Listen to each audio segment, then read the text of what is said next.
Hello， 我是大脸喵。之前分享过一期视频，如何制作 3D 笔刷的视频。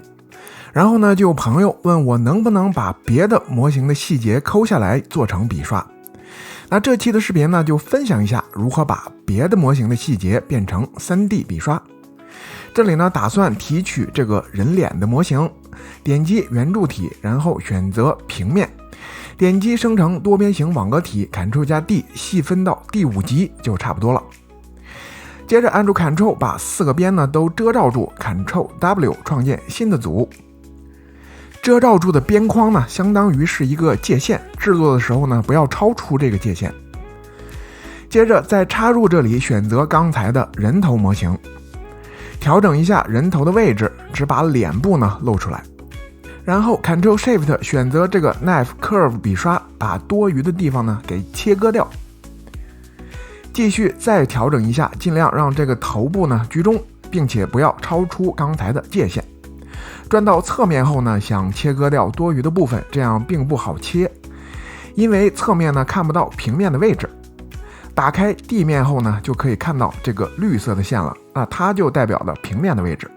可以利用这个标记呢，从侧面切割掉多余的部分，最后就得到了这样的一个形状。然后呢，就可以把地面关掉。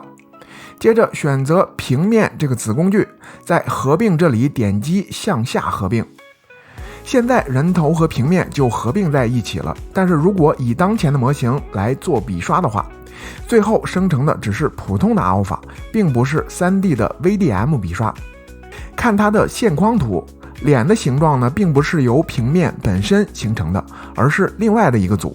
也就是说，要生成 3D 的 Alpha， 必须是由平面本身生成的形状才可以。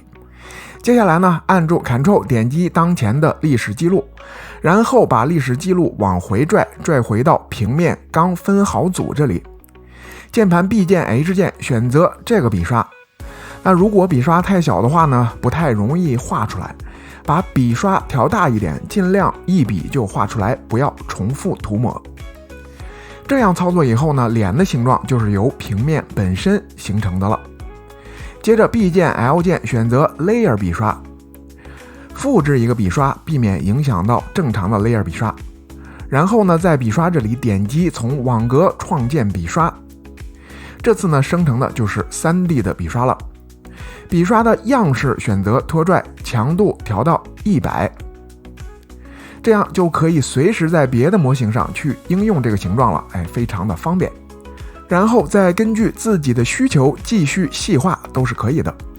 最终呢，就可以在笔刷这里把它保存成一个新的笔刷，以便随时可以使用。能力一般，水平有限，希望能帮助到你。这期的分享就到这里，感谢观看的你，我们下期见。